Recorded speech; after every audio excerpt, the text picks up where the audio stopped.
What's going on, YouTube modeling community? Papa here at West Georgia Rods and Customs. Operation Zombie Apocalypse is on us as we speak. Jason over at Blue Ox Models shop, man, he posted a video yesterday, and I have I wanted to take and have some fun with this one, but Jason texted me last night and said that a lot of people have answered to it, some haven't, but it wasn't what he thought he was going to get. But this is what you're going to get from me.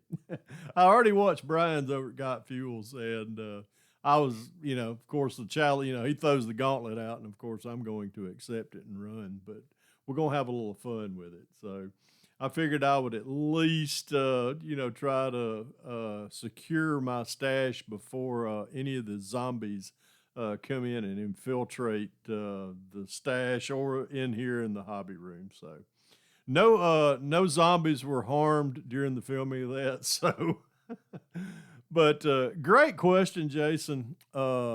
This is something, and it took me most of the day to try to not to figure out what I was going to do, but which ones I was going to pick. So five unbuilt and two built kits that's in your collection that have some meaning to it, and I put a little bit of meaning, a little bit of thought into this because each one of what I'm about to show y'all, they mean a lot to me. But the first one, that I'm going to show y'all, I'm going to show y'all the built kits. That means a lot to me, and the ones that I would run back in and grab.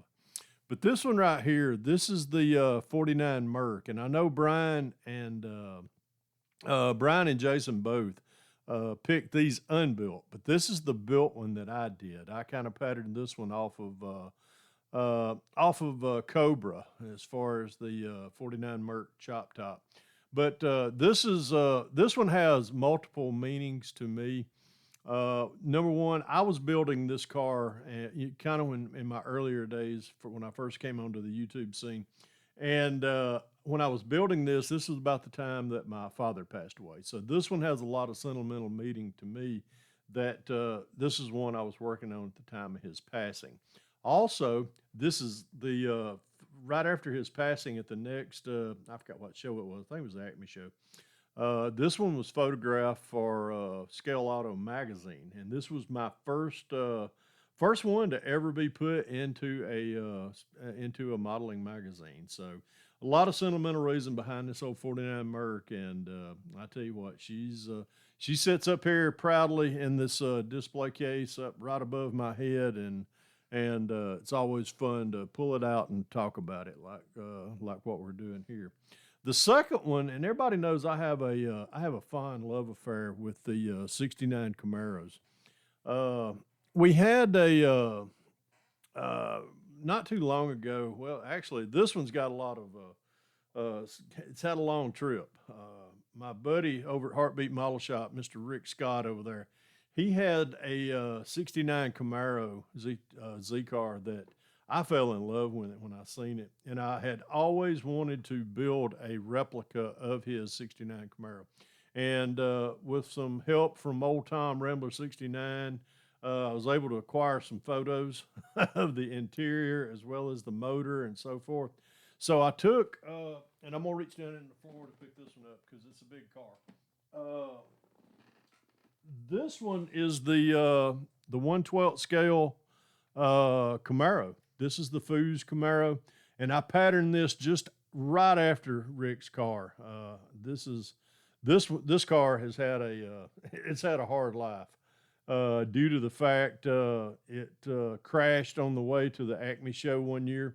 But a lot of work went into this car, getting it back to what it looks like today in order to show it that morning at the. But many of you know the story, but this was this is the Revell '69 Camaro that I patterned after Rick. This was just a fun build. You can see up underneath it. A lot of work went into this, but I'm gonna set this one right over here. Sorry, y'all got to look at my big mug. But those two right there have a lot of sentimental value to me. just because of the side story to each one of them, and they that one right there. All these are in my collection, and they sit on the shelves in here in the hobby room all the time. But all right, moving forward, the unbuilt kits, and I had to set these all over here. And I'm gonna start off. I know Brian told a story about some of his first kits that he ever built, and I'm glad to see this one has come back out. This one has got this is the repop of the MPC Streaker Corvette. I love this one. I remember building this when I was a kid. So when it was repopped, I was just like, man, I got to get another one of those. And sure enough, I have. I've got it in my collection. And who knows? One of these days, I may break this one out and build it. But right now, it's just sitting in the collection. The second one that we're going to show y'all is I have a love affair with, of course, with NASCAR, and one of my many favorite drivers was the late great Dale Earnhardt, and this is the Daytona car. This is the Daytona winner, Monte Carlo, that he was driving the day that he won Daytona. A good friend of mine sent me this kit. He knew I had been looking for it. No, Big Steve, I appreciate you, brother. He sent me this. He found it, and thank you very much. This is just from the bottom of my heart, brother. I appreciate it. But got this one in the collection. Don't know if it'll get built either, but glad to have it here. One of these days, I may break it open. Who knows? But that's another one that would come out during that zombie apocalypse attack. The second one, and of course our third one rather. Everybody was showing some sort of a supercar, and wasn't a Lambo. It's not a snap kit Lambo either, Brian. So I know we like to have fun with that, but this one isn't no snap kit, and it ain't a Lambo. This is the Shelby Cobra. I just acquired this one from one of the shows I went to. I've been looking for this one, so this is kind of one of my holy grails. This is the Fujimi kit. It's got a lot of detail to it. It's got a lot of aftermarket. It's got photo etch. It's got matter of fact, I think the side pipes are metal. So we'll be throwing this one into the mix with to run out with during the zombie apocalypse. Let me throw this one down in the floor. The fourth one I'm going to show y'all is another. This is a bigger kit. Actually, the next two I'm going to show y'all is a bigger kit. And I finally acquired this one at the Acme show last year. I finally found one of these sitting on the vendor tables, and I snatched it up just quick as I could. But this is an MPC 1/16 scale 63 Corvette split window.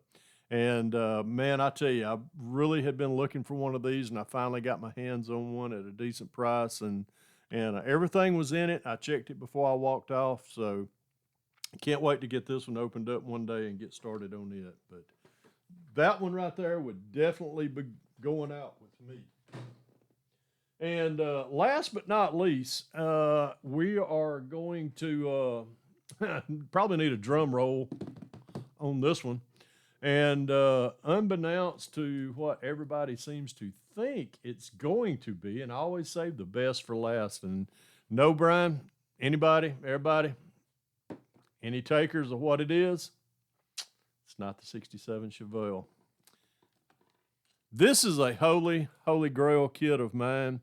I bought it a while back, and one of these days I'm going to build this. This is the Tamiya F4U 1D Corsair. If I ain't mistaken, this is the 1/32 scale. This has got all the bells and whistles in it. A lot of photo etch, a lot of resin parts. So but this one is definitely going out with me. No zombie's going to take this out of my hand. If he does, he's going to have to suffer the wrath of what just took place. So. But it was awful. It was just great fun to do something like that. But Jason, great question. If y'all aren't subscribed to Jason, get subscribed to Blue Ox Models. Great content creator for the YouTube modeling community, and just an all-around awesome guy. I had the privilege of meeting him last year at JaxCon, and look forward to seeing him again at some of the future model shows. So, anybody else want to do a little, tell us what you would take out if a zombie apocalypse was to happen. Let's see what y'all got. Can't wait to see them. Y'all have a great rest of your week. Remember, folks, if you can dream it, build it. God bless y'all. Pappy out of here.